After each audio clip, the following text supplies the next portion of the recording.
Magandang araw po mga Ka-Row-House. August 6, araw po ng linggo. Yan, kamusta po tayong lahat? Ayan, welcome back po muli sa ating channel. So mga Ka-Row-House, nandito nga po pala tayo sa bahay. Ito nga po pala yung bahay or unit na isang Irene Row House na dati namin bodega na paunti-unti po namin pinapaayos. At ito na, mukha na po siyang bahay paunti-unti at yes na yes, no? Nagmumukha na siyang bahay. So nandito nga po pala tayo dahil gumawa po tayo ng content video ngayon. Ang title po nito ay makikita niyo na sa thumbnail. Bakit hanggang ngayon po ba ay hindi pa natin to totally mapatapos? So ito nga po pala ay nakapag-usap na po kami ng buong tropa rito. Nag-conduct po kami ng overtime. Araw-araw kapag natatapos po yung duty namin, so pwede nila itong pasukan kahit 3 hours araw-araw. So para matapos lang. So maraming dahilan mga Ka-Row-House kung bakit hanggang ngayon ay hindi pa po natin tutuluyang mapatapos. At yan po ang pagkikwentuhan natin ngayong araw ng linggo. So ito nga po palang bodega, as of now, nagagamit pa kasi natin siya para sa stockpile ng ating mga materyales na pang finishing na ginagamit po natin dito sa mga ongoing project natin. So may mga dala si client owner na materyales na nagagamit po natin maging stockpile po itong area. Kadahilanan na rin po mga Ka-Row-House para dun sa site ay hindi po masira yung mga gamit, hindi po mamansyahan sa pintura. At the same time, yung ongoing project natin sa site ay medyo maluwag. So kahit pa paano, itong space dito sa bodega, napapakinabangan pa rin natin para sa mga project natin. Bale, ito mga Ka-Row-House, iimbitahan ko si Mrs. para malaman din natin ang isa sa mga dahilan kung bakit hindi rin natin to basta-basta mapatapos. Samantalang onting-onti na lang naman, kitang-kita na sa aking background. Onting-onti na lang, halos tapos na. Tapos dito nga rin po pala natin na dadalhin or ilalagay, meron kaming episode na bumili po kami ng sofa sa may SM MOA.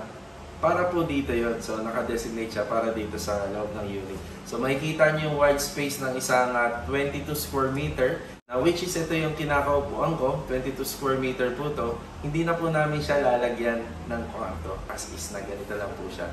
So ito mga Ka-Row-House, samahan niyo po muli kami ngayong araw po ng linggo sa maikling video na to kasama si Mrs. Papaliwanag namin at pakinggan niyo yung mga kwento namin tungkol po sa mga setup na ginawa po namin dito sa loob po ng bahay. So tara! Okay, bago natin tawagin si Mrs., pakinggan niyo muna yung original plan para po rito. So, ikikwento ko. So, dito sa ating balcony or ito yung fence area, ito yung magsisilbing stockpile. So, ito na yung magsisilbing bodega, kaya ganyan po siya. Pero kahit pa paano, pagagandahin naman namin siya ng konti para nakasegregate yung mga gamit. Tapos, dito naman po tayo sa living area. So, wala pa nga po siyang kwarto, no? Kaya bumili rin kami ng malaking sopa. Yun na rin po yung gagamitin po namin or gagamitin ko na magiging higaan ko. So ako po yung titira rito kasi ito pong unit na to ay gagamitin na rin po nating office kapag may kliyente po tayo. Pwede na natin po silang padiretsohin dito para mag-inquire. Nagpagawa po tayo ng TV cabinet dito para makapagbigay po tayo ng sample sa mga mag-inquire na pupunta rito, makita nila yung gawa natin. Ang plano ko rito is yung wall-floated panel. Yan, wall-floated panel pero parang nagkaroon kami ng konting pagtatalo ni Mrs. Medyo kumukontra siya. So, tingnan natin, no? Tingnan natin. Tapos, nag-decide ako yung 3D wall art na ikinakabit natin sa mga wall na pwede po nating i-design dito. So, nagkaroon din na siya ng konting pagbabago. So, ito po talaga yung plano dyan. Naka-tiles yan. At saka dito sa may bar counter. Pagdating naman dito, ang original na plano namin dito is yung mga pinagdikit-dikit na salamin. Yung may frame. So kulay white yung frame, tapos may mga salamin siya pababa. Pero nagbago uli. So mamaya, pagka nandyan na si Mrs., marami po tayong maririnig din sa kanya tungkol doon. Dati kasi, ang gusto ko rito, wine rack. Siyempre, medyo alam naman kasi natin sa channel na to, mahilig kaming uminom ng alak.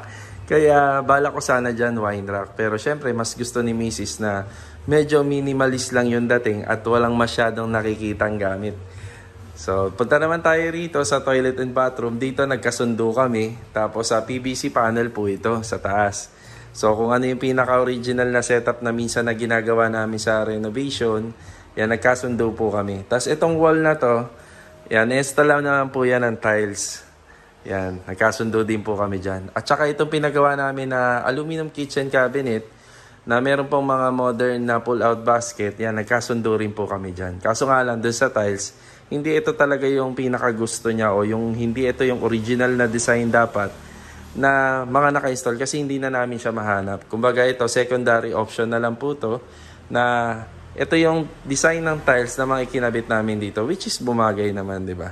Tapos dito mga karos, yung design ng bahay na to, wala po kaming refrigerator dito. Yeah, malalaman na lang po natin mamaya kung bakit hindi kami magre-ref, pero maglalagay kami ng automatic washing machine. Tapos banda rin dito, nagkasundo rin kami ni Mrs. dito na maglalagay pa po kami ng another po na hanging cabinet na gawa po sa aluminum. Yan, ayusin na lang po to. Ito makikita nyo kung bakit may parang may dalawang clean out valve dyan. Tapos dito may abang ng linya ng faucet.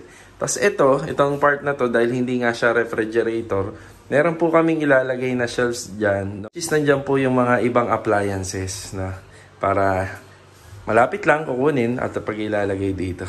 Tapos dito nagkasundo rin kami ni Mrs. na hindi na maglalagay ng built-in stove or ng gas range kasi marami ko kaming mga freebies na gagamitin na lang dito para hindi na magastos. Ayan, meron na po kaming stove dyan. Pati dito nagkasundo rin kami sa design nito tsaka dito. So meron ilang mga bagay pa sa mga finishing na hindi pa namin napagkakasunduan. Dito ho kasi dapat ito is wall-fluted panel. Yan, wall-fluted panel siya na ganito. Kaso nga lang, kadalasan sa disenyo ng wall-fluted panel, hindi naman po nilalagyan ng center light. Kaya, nanghinayang ako sa binili ni Mrs. na ilaw. Yan, dapat to meron pang wall-fluted panel yan. Kaso nga lang, pinag-iisipan pa namin kasi kung tatanggalin natin yung center light, sayang naman, binili ni Mrs. yan para dito.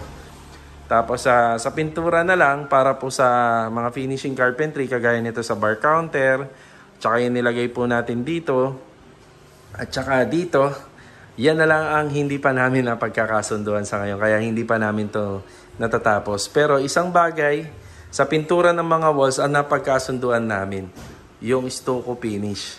Yan dito, naka-stucco finish po siya. So industrial finish yung ating walls dito, mismo sa may living area. So bali yung parang pinaka-outlook kasi nito, parang classic siya, na classic design. So syempre, check natin. So, tawagin natin siya para marinig nyo rin po yung kwento, yung simpleng kwento, tsaka pag-uusap namin. Ito nga po pala ay tungkol sa mag-asawa na nahihirapan or undecided sa mga design sa loob at interior ng bahay. So, tara, tawagin natin siya. Ayan mga karos, please welcome si Mrs. Nandito na. Ayan si Joy. So, ito mga karos, bago po tayo mag-umpisa, na makasama rito sa vlog ko si Mrs. bago kami magkwentuhan at marinig niyo yung aming mga plano rito. Kaya namin una ginawa tong bahay na, itong ating bodega. Gusto kasi din namin na mag-separate na baka dito na kami. Mga ilang taon, lalaki na yung mga bata. Napansin namin dun sa isang row house, nilagyan namin siya ng extension sa harap, nilagyan namin ng extension sa likod, na may dalawang kwarto ay parang parang masikip, masikip siya. Kaya mapapansin niyo dun sa kwarto namin sa bahay, may division siya, di ba? Nang una, may division. Ngayon, tinatanggal natin. So, yun yung isa sa mga experience namin dito sa row house na halos kompleto naman yung setup. May maliit na living space, may dining area sa may back extension, tapos may dalawang kwarto. Pero syempre, yung anak namin noon, si Aki pa lang, nung dumating na si Chanel, tapos nadagdagan pa kami dito sa bahay, parang nakakaramdam na rin kami ng medyo sumisikip na rin, di ba? Okay, since nandito na kami, so panibagong row house ulit, na pagmamay-ari na po namin itong bodega at nagmumukha na po siyang bahay, pakinggan natin yung setup namin ni Mrs. dito. Una, mga ka-row house, nagkasundo kami, walang kwarto, di ba? So, bakit nga ba walang kwarto? Kasi nga, doon nga sa kabila, ang na-experience nga natin, medyo masikip nga kasi nga maliit lang naman yung bahay. Kumbaga parang lang siya, parang pang bachelor's pad lang. Yung mag-isa ka lang, mag-isa ka lang. O kaya may anak ka, isa lang.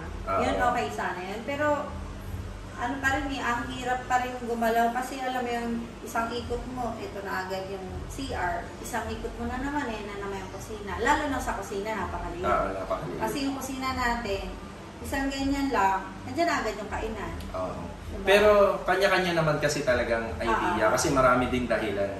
So yung setup kasi na to mga ka-row house, hindi naman nangangahulugan na dito kami ay iiwanan na namin yung isang bahay, di ba? Bali dito mga ka-row house kasi may vlog kami na minsan may bisita kami. So pwede na rin to para sa mga bisita. No, medyo maluwag pa, di ba? Kagaya ko na ako, marami ako sa pamilya. Marami kami sa pamilya, di ba? Oo. Ikaw nag-iisa ka lang naman. So pagka talagang bumisita yung pamilya ko, wala na, sabog na. Kung saan-saan na lang kung pwesto matulog, bahala na sila kung saan sila matutulog. Ngayon, kahit paano, pagka okay na to, kahit paano, meron silang matutulugan na komportable sila. Kasi si Papa, di ba, pag nandito, hindi siya komportable kasi gusto niya yung open. Yes, tama. Diba? Okay. Natutulog yun si Papa George, pag nandito, natutulog yun sa fence namin. Ayaw niya kasi ng parang kulob na parang nasa box na maliit ka. Ayaw niya ng feeling na gano'n. Tapos, isa pa, kasi yung ano nga, ito, pwede na rin natin gawing showroom. So, double purpose na kasi nakikita naman ng ibang mga viewers na halos lahat naman ng unit na ganito lang kaliit, may kwarto. So gusto rin namin ipakita sa kanila na kahit walang kwarto. So depende na lang yun dun sa titira. So ito, hintayin nyo rin din na matapos itong renovation namin dito. Gagawa naman natin siya ng before and after and i-house tour din naman natin. Okay, bali, ano-ano nga rin ba yung napagkasunduan namin ni Mrs. dito? Bali, okay tayo sa setup ng aluminum, di ba? O kasi ayaw namin ng ayaw ko ng kahoy. Ayaw ko rin ng kahoy. Ayaw ko rin ng kahoy. Kasi wala kami pang-maintenance. Yun, isang bagay din yun. Magastos. Diba? Magastos sa kahoy. Tapos, saan pa ba tayo nagkasundo? Dito sa TV cabinet. Ayan. Halos, gusto niya rin to, yung TV cabinet na ginawa namin. Ang laki, no? So, malaki kasi, malaking ano nga sila, malaking pamilya nga sila. So, pag may bisita, at least maganda tingnan, wide tingnan. No? Yung focus, yung halimbawa, gusto nilang gamitin yung TV, at least gamit na gamit. No? Maluwag siya. Bali naman sa accent, nagkasundo kami ni Mrs. na medyo minimalist, pero konti ang gastos dahil medyo budget. Kagaya ng tiles na nakikita natin dyan, di ba? Tsaka tiles dun sa bar counter. Tapos sa kitchen area, nagkasundo din tayo doon. Bakit ba sinakop natin yung kitchen area ganyan kalaki? Tsaka ba't may bar counter pa? Kasi nga, para mas maluwag na yung gagalawan mo. At saka mahilig kasi magluto yung papa mo. Papa mo, mama niya. Mahilig magluto, mahilig sa pagkain. Tapos dito, mga karos, pinag-isa namin yung living area. Tapos dito papuntang bar counter, may dining table. Diyan na yun kasi mas masarap kasi sa pakiramdam pagkakain ka na maluwag. Unlike kasi dun sa bahay talagang medyo masikip. Tapos pagka medyo madami, talagang masikip na si dibdib eh, no? Masikip na siya. Pero hindi ko naman sinasabi na hindi maganda yung ganang setup. Depende nga po yung sa titira. Kasundo rin kami dun sa setup ng toilet and bathroom which is sliding siya, tapos naka-tiles, tapos PVC panel. So pinag-aralan namin lahat ni Mrs. na which is kung saan na hindi po kami masyadong magme-maintenance. At hindi masyadong gagastos. Bakit nga ba wala tayong rep na nilagay dito? Kasi syempre may rep na tayo dun sa kabila. Kumbaga, kung magdadalawang unit pa tayo, tapos same na may rep, di doble yung gastos natin. Lagi natin kailangan lalamanan natin. Isa lalamanan din yung isa. Tama nga naman. Isa na lang. May point. So yung konsumo din ng kuryente, kung kaya nating tipirin talaga, syempre titipirin pa rin natin. Kasi meron tayong syempre mas priority dahil mga bata nag-aaral pa. So bali yung concept nga po pala nitong interior ay parang gusto kasi ni Mrs. medyo classic yung dating. Ito yung pinagtatalunan namin kung bakit hindi pa namin ito mapatapos. Syempre, di naman po natin ito basta-basta mapapagawa kung may kulang pa sa plano. Yung TV cabinet at saka yung para rito sa nilagay natin ng mga finishing carpentry, gusto niya natural varnish. Gusto ko lang, parang kumbaga plain na classical dating. Classical dating. Yung siya, timeless design. Okay. Mga ganon. Parang, kasi yung mga wall fluted, maganda talaga siya, di ba? Kung sa maganda, tsaka aesthetic nga. Kaya lang kasi, di ba, parang yung mga ganon kasi, yun yung napapanahon ngayon. Pero para naman, sa akin para sa akin, sarili kong opinion, para naman sa mga susunod na taon kung ano. Tsaka, okay na yun sa akin, yung punas-punasan mo, malinis na. Ganon. So sa akin naman, ang opinion ko, ayun natatawa si Miss. Kasi syempre, trabaho natin for renovation. Gusto ko, pagka may client tayo dito, na pupunta, na bibisita, dito mag-e-inquire. So gagawin na nga rin kasi natin siyang parang office, di ba? Parang showroom na rin para makita nila yung meron dress up na konti, na medyo minimalist. Gusto ko may nakikita installation dito na modern, na pwede magkaroon yung idea, yung titingin. Kaya sa akin, parang gusto ko pa rin na meron mga modern na materials na makikita dito. Pero syempre, sa kagaya ko kasi mga karos, kami yung nag-house renovate sa mga project namin. Pero dito nahihirapan ako kasi nandito si Mrs. at saka bahay namin to. Pero sa mga project namin, sa mga client ko, syempre, magsasuggest tayo, magbibigay tayo ng instruction dun sa client owner, tapos sila naman. So iintay naman po natin sa kanila yung final. Pero dito hirap na hirap ako kasi nandiyan si Mrs. nagkokontrahan kami. So yun yung isang dahilan kung bakit hanggang ngayon hindi namin to mapa-final, hindi namin matapos. Tapos okay naman na tayo sa wall paint, no? Okay sa'yo yung gusto ko finish. So bakit nga ba ganun? Yan ang gusto mo? Kasi yun, kahit anong kulay ng gamit na ilagay mo, parang feeling ko babagay siya. Oo, kasi babagay siya. Hindi tayo mahihirapan na mag-a-adjust ka ba sa gamit. Kasi syempre kung ano yung mga gamit din naman na meron tayo dun sa kabila, syempre yun na rin naman na yung gamit natin. Tsaka yung industrial finish kasi parang dumihin na siya. Hindi yung kagaya ng off-white. Talagang ano na siya eh. Highly maintenance. Pero sa industrial ba, di ba industrial na yung mga nauso ngayon, pwede ba siya yung parang makinis? Meron yung naman. shiny? Yes, meron ganun. May yung mga mabilis ganun. lang siyang matanggalan ng dumi. Yes, meron mga ganun. Parang feeling ko kasi, pag sa ganun ginawa, pag ganun yung ginawa, parang pag nalagyan ng dumi, wala na, yun na, nandun na. Okay, sa experience naman namin, hindi naman ganun. Talagang nalilinis naman. Nalilinis naman. So nagkasundo na kami dito. Dahil meron nga kaming iba pang mga materyales na nandito na, igagamitin na namin. Pero dito hanggang ngayon mga karosa, TV cabinet, medyo undecided pa kami na dalawa. Kung sino mananalo. Kung sino mananalo. Kaya ito mga karosa, tulungan nyo kami. Please comment down below. Ako, ang motivation ko, bali yung goal ko, gusto ko may makikita tayong sample dito ng mga modern na materyales. Pero yung gusto naman ni Mrs., gusto ko timeless. Gusto niya dyan is yung Duco varnish or yung varnish paint method. So yun ang gusto niya. So mga karos, tulungan nyo kami, paki-comment down below dito para matulungan nyo kami, mabigyan kami ng idea.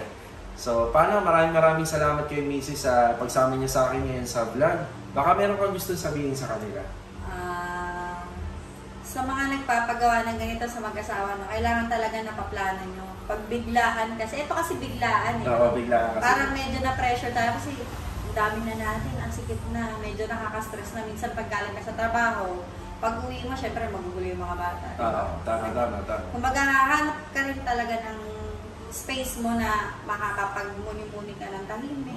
Tama. Kaya napilitan din tayo na ipagawa na rin talaga itong pakonti-konti. Yun.